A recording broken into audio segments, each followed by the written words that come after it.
Hi guys, Michael here once again from X Cub 60cc build and review. Changing my name now to, I guess, X Cub fly and review. But whatever the name is, this is going to be an update on where I stand at this present. For those of you who wanted to see, yes, the X Cub is still very much here. I've only flown it once ever since I've built it.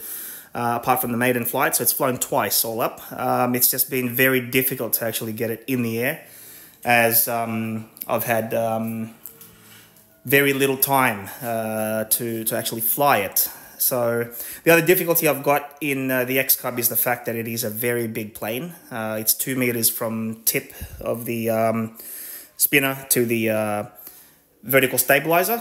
And it fits only in my wife's SUV, which is the Ford Everest, which is, for those of you watching from the United States, it is basically our version of the Ford Explorer. It is based on the Ford Ranger, actually. It's a station wagon version of the Ford Ranger. So it fits in that vehicle perfectly, but I have to remove the propeller, which is a fairly cumbersome task, because I've got to remove each of these screws. Well, there's 6 of them all up. Take that off and then take the actual propeller off and rebalance it after that every time I take it off. So it's a bit of a difficult thing to do. Therefore, I choose not to actually fly it all the time. In fact, I've only flown it twice, as I said.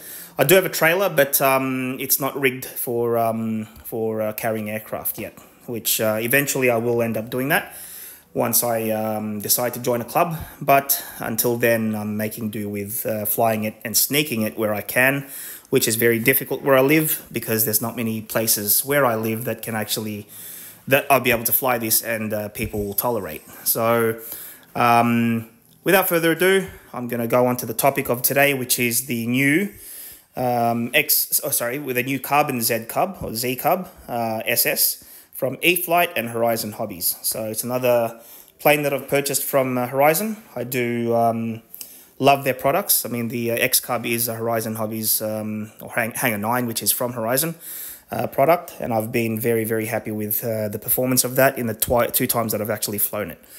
But I wanted something that I can actually just take outside to the back of my house, which there's a little bit of an area there that I can actually fly an electric plane out of, something quiet, and it doesn't get any quieter than this electric plane. So I've done a bit of research on the internet, and I've found that I was tossing and turning about getting a smaller one than this, which was the Turbo Timber, again from Horizon, or the Carbon Cub, with the I think the S Plus, sorry, the Safe Plus technology. But in saying that, I said, well, if I'm gonna buy something, I might as well go all out and get the biggest one I can get for the money that I had.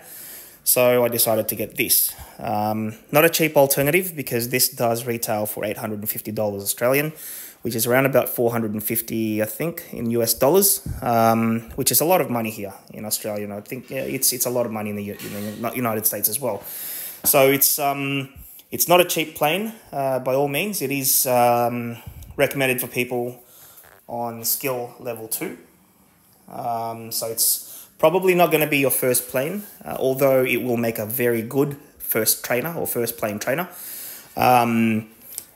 When I was flying planes for the first time, this is something that I think I would have been happy with, and I think I would have lived with fairly happily, because it's a fairly forgiving plane.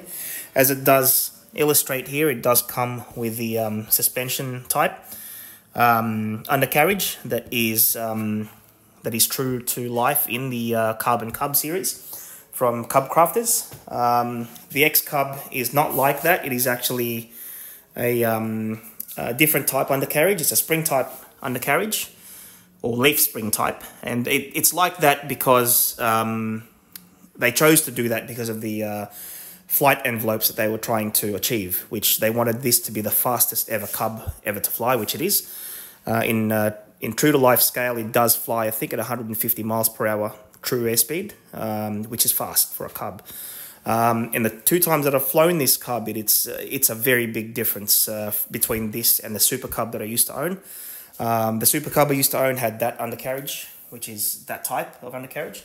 When I flew this, you could definitely sense that it is a faster plane, and it's more sleek and more streamlined. That's the other reason why I went with the 3-blade prop as well. So with the Carbon Cub, it does come, if you buy the bind and fly version, it comes with the AS3X, an optional safe select technology. From my understanding, safe is a system where it gives you limited bank angles and pitch and pitch angles and roll angles. So basically it limits you to, I think, 45 degrees up and down and 45 degrees left and right roll. So for the beginners out there, when you're turning mode 1, so I fly ailerons on my right. So if I was to turn full left aileron and then decide that, oops, I've made a mistake, I just let go of the transmitter stick, and wherever it is in space, it will actually self-right. And the same goes for the pitch. The difference between the Safe Select and the Safe Plus, which is on the yellow Carbon Cub, which is a smaller version. This 1.3 meter wingspan as opposed to 2.1. The yellow one has Safe Plus, which has, just like in a drone, like a DJI drone, it has geofencing. So basically, I think you can set it to a certain distance away from the transmitter, and what happens is if it reaches that, pretending that black line there is the geofence, when it reaches that geofence, it'll actually come straight back to the pilot. And then once it gets back to the pilot, it'll actually wiggle to let you know that you're back in control. This doesn't have that. I think that's the reason why they say this is for skill level 2, or mainly made for a second plane pilot, because it doesn't have that. It is a big plane, 2.1 meter wingspan. To give you an idea, the X Cub, as a comparison, is 2.9 meters in wingspan. So it's not far off the wingspan of the X Cub. Now the difference between the X Cub and the Carbon Cub in size is a fair big difference. I mean, the reason why I did it here is to show you guys the difference in the X Cub and the Carbon Cub, and there's a little bit of a difference there. So in scale, looking from top to bottom, that's a massive difference. It's still classified as a giant scale aircraft, the Carbon Cub, but if you compare it to something like the X Cub, which is something that I'm used to, it is a massive difference. However, in saying that, it does come with the same size tires as the X Cub. So these are 6-inch Dubros, which I bought separately from the X Cub, but it does use the same width and the same size tire, because it is a bush plane, and you want it to look like a bush plane and act like a bush plane. So it's got that. Now the other thing that I wanted to mention is the wings are actually squared off, as you can see there. The wings on the X Cub are actually rounded. Okay, they're rounded like that. They say that these wings here give better slow speed capabilities, and they are the same sort of wing that you get on the Cessna 150 or Cessna series aircraft, Cessna 182, Cessna 170s. They're the squared off wing that actually have a recess on the bottom, and it basically gives them better slow speed maneuverability and better slow speed handling characteristics. So I'm going to be assembling this plane in the next week or so. I'm just waiting on my two other battery packs to come in. I don't like to touch the planes until I'm actually complete. So at the moment, it is a complete plane. It's got everything that I need to actually assemble it. However, I do want to assemble it once I have the other 2 batteries. So it's one of those things. Watch this space is what they say. And for those of you that know me and have seen me and watched me before, you know that I do try my best to build these planes as quick as I can. However, this time around, I just hope that I can actually give you coverage when it comes to flying it. The X Cub is very difficult to do that because, as you know, my limitations, there's nobody that can hold the camera for me while I fly. That's always been my limitation. I haven't invested on camera gear yet because YouTube isn't something that I plan on doing permanently. However, for this type of flying, I think I can actually mount a camera in there and somehow find either my son, my little son, or my little daughter to actually hold the camera while I fly it. So I can give you a good video of it, and I hope to do that in the next week or so when I assemble the plane. And look, assembly time on this, I think from recollection, should only take around about 2 hours to 3 hours maximum. That's programming the transmitter and bolting everything up. It basically is a bolt-up aircraft. The servos are already fitted. Everything is already fitted. The only thing I think you've got to put on is the motor. Secure the motor to the front of the aircraft, and then put the cowling on and the propeller. Now, the upgrades I've decided to go for this are minimal. I used to fly helicopters, as I said before, so I've got one 6S battery pack remaining from there, which is a Turnigy 5000 milliamp 35C discharge, which does still work. I discharged it properly and put it on storage, and that seems to work. So the other thing I had to buy was a GT Power charger, which is a dual charger that doesn't require an external power pack because I got rid of mine. So this I can actually plug into the wall socket and charge two batteries at the same time, two 6S's at the same time. It does take around about 1.5 hours to 2 hours to charge them, but in saying that, it's I've got 3 battery packs all up anyway. So I've got this one here and 2 more on order, which are two 6,000 milliamp 60C discharge batteries. The other upgrades I chose were the inflatable Jubros, which are the same tires as are fitted on the X Cub, because I just like the fact that I can inflate them and deflate them if I want to. They do give a more scale look to the aircraft, and as you can see there, it's got the valve, so you can actually inflate them. And they do offer a little bit of weightiness to the aircraft, which is the other thing that I wanted as well. The plane itself is fairly light. I wanted a little bit more weight to it, which it can handle. And the reason is, look, I don't do 3D, so it's not a necessity for me to actually have 3D capabilities on this plane. But it's a good thing to have when it comes to a scale look and a scale landing.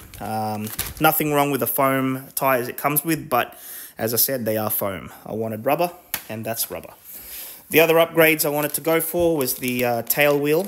So I've bought these tail wheels from the hobby shop, which are slightly larger than what it's got, just to give you more clearance on the ground and better maneuverability when it comes to steering on the ground. So that's the other upgrade. And the last upgrade that I'm putting on this plane is the Master Air Screw 14x7 3-blade propeller. Now, as it is on my X Cub, that's the difference in size. Okay, so that's a 22x10. This is a 14x7. Now, the plane out of the box does come with a twin or a 2-blade 15x7 electric propeller. So those of you who aren't aware of it, if you wanted to upgrade to a 3-blade, you've got to subtract 1 inch off the length of the propeller. And I think you can stay on the same pitch. It's just the length that you've got to actually decrease. In this case, 14x7, 15x7 standard. So I'll be very excited to see how that actually flies now with a 3-blade. I will test them both, the 2-blade and 3-blade. What prompted me to upgrade the propeller from the beginning is a couple of people on YouTube who have purchased this plane have complained that the factory prop that it comes with, which is here, the factory 15x7 prop, is out of the box not balanced properly, meaning that it does make a little bit of vibration, it does make a little bit more extra noise, which isn't normal on an electric motor. So to give me the best chance of not having to stop flying just because of that, I chose to get the 3-blade prop to begin with. But as I said, I will fly them both. and I will give you an update on both how they fly. So once again, guys, I thank you for joining me, and I just hope that everything is going well in your lives. Great big shout out to Dennis from the United States. Dennis, you know who you are. As from the last conversation we had on YouTube, I think from recollection, you are from Nashville. So greetings from Melbourne in Victoria from myself. I wish and hope that one day we can somehow, some way fly together, whether it's me going to the United States or you coming here. I'd love to have you as my guest, and maybe one day we can fly together here or there. So once again, guys, thank you for joining me, and I do hope to see you in the next video, which hopefully by then it'll be the assembly of this plane, and the video after that will be the flying of this plane. So until then, please take care and be safe. Hopefully you and your families are all good and going well.